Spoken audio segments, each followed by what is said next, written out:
I'm on such autopilot that I was that a-hole and just like printed all these slides for vitamin deficiencies. That's a lot of paper. I didn't even, I was like, okay, print, and I was like, crap, I forgot to do 4 to a slide, so now this is like 100 pages. You got lots of room for notes. I'm good.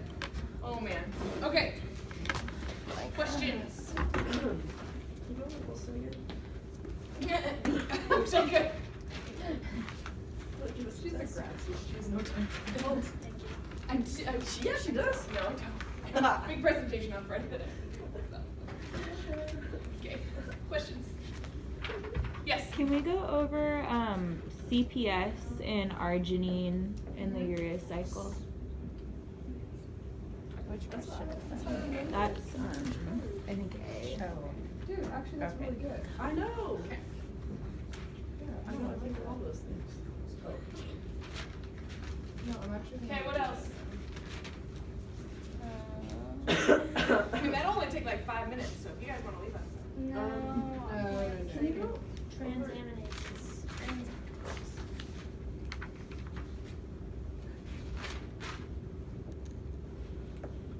Okay.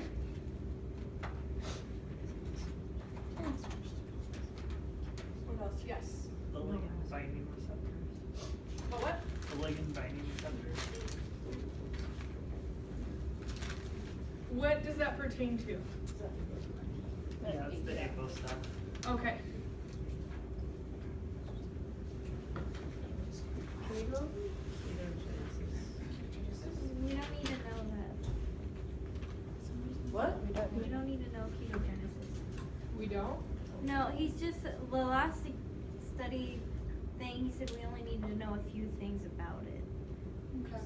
Not like the whole process, just a few specific things. It's not on the study guide, so. I have just described the process and purpose of it. Okay. Oh, wait. Yeah, never mind. Okay. Pretty much.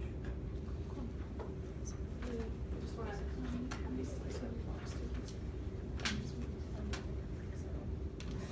I know. I love it. It's like, wait, does that mean there's only anything on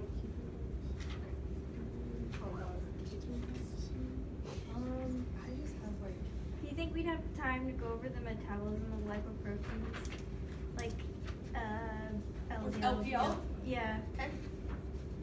And HSL, the coordinate regulation of it? yeah. Okay. I think we can manage that. I think I can talk really fast today, as I can do every day, but that didn't help me right there.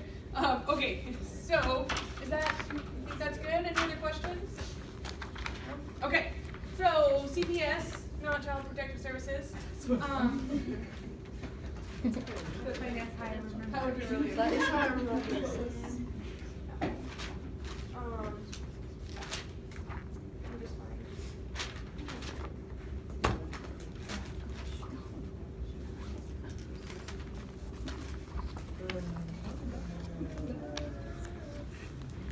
Was that just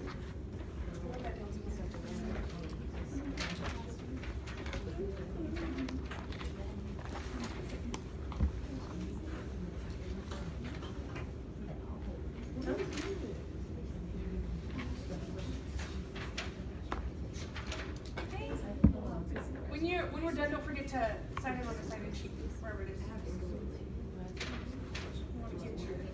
Okay. So.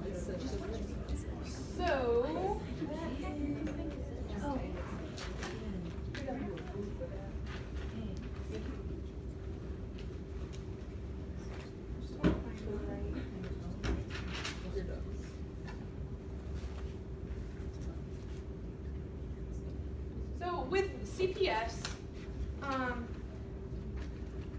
it's the first. You know what?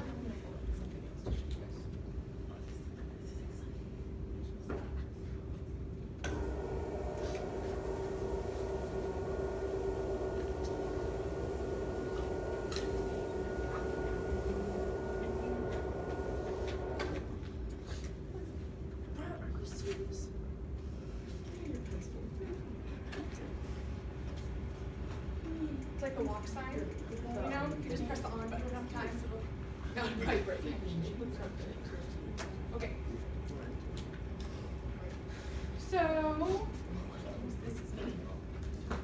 can you guys see that? Is that feasible? Okay. So, CPS.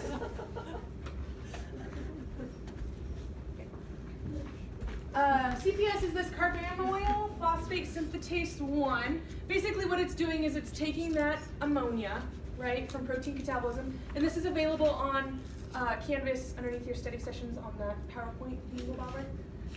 So you have ammonia that's coming from protein catabolism. So you're breaking down proteins, deamination, so you're taking off an amine group, and what's happening is you're producing ammonia. Well, that's going to go into the mitochondria, and this is going to enter into the urea cycle, right? So CPS is basically that first enzyme that enters it in. So then it makes carbamyl phosphate, and then that heads into the urea cycle. And so with that, I guess the only thing that you're going to need to know is that NAGS, N-acetylglutamate synthase, allosterically activates this. So NH3 and NAGS meet up, and this is the enzyme that causes that catalyzes that reaction, right? So so NAGS and NH3 come together, and it is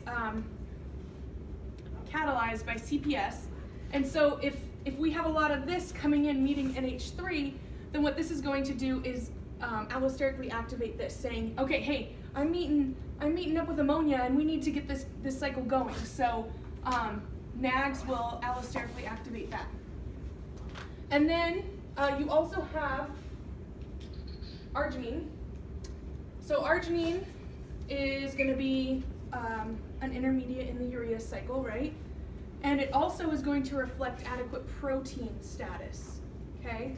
So what that's going to say is, okay, we have protein in the body, and we also are having this reaction happen, so we're having a lot of ammonia come off of that protein that we have a lot of in our body, so we want to kick this into gear. So it's also going to allosterically activate CPS. Does that make sense?